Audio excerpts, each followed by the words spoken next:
Hello everyone, this is me again, Benson, and welcome to my first vlog on Facebook and YouTube and second vlog on TikTok.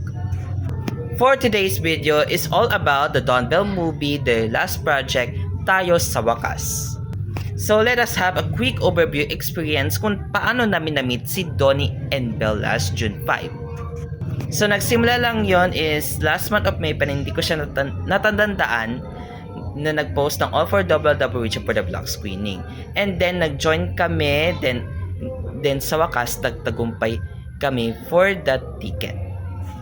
Nung May 27, that's the first claiming ticket, at doon namin na-meet ng admin, and they interact with them, with the fans, at may isang babae na nag-hi sa akin and pinansin ko naman, and they asked naman kung pwede naman na magbigay ng gifts or small gifts, and they said yes. Kaya ako gumawa ng letter for them of their last project, at kung nakikita ninyo lahat sa lahat ng social media accounts ko.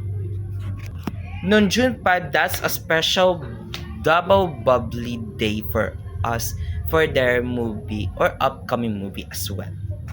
Yung nga, nasa sobrang napatili ng mga tao, kaya lang muntik ko na sana magpa-picture, kaya lang sa dinumog ng mga tao ng mga fans, hindi ko sila nakapag-approach. Kasi ang ate ko daw na starstruck sa ganda ni Bel Mariano at TDH ni Donnie Pangilinan na para lang Barbie and Ken ang dating.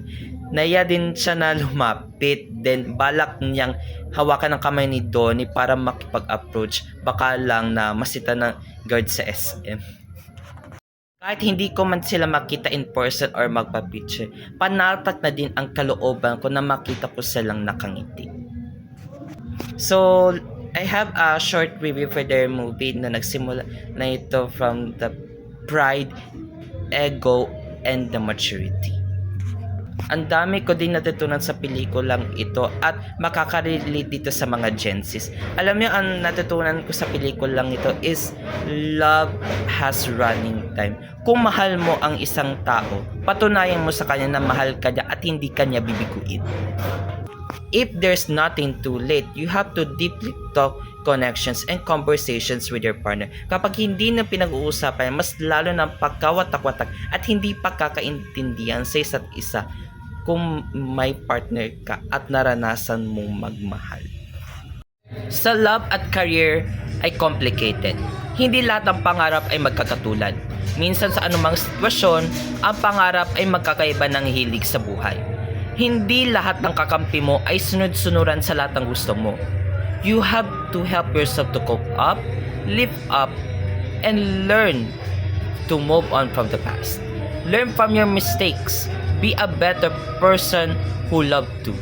And wait for the right time, either accept or reject. Minsan, nakalimutan na mahal mo ang isang tao.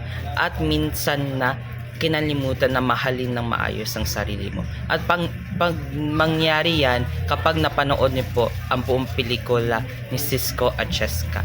At hindi ako magsa-spoiler, watch na nga ng Tayo sa Wakas. And that's all po. And I hope na meron kayo matutunan for the film and experience for Don Bell. And isa ako sa mga fan na nakita sa BTR yun sa Cinema 3, and first time na nakikita ng Don Bell, ay ng reaction ng Don Bell doon. And I hope na manotice nila yung letter at makikita yung lahat ng post ko sa TikTok, IG, and Facebook. And congratulations for the 70 million sales sa Taquilla, at sana madagdagan pa ng lahat ng international screenings and national screenings as well.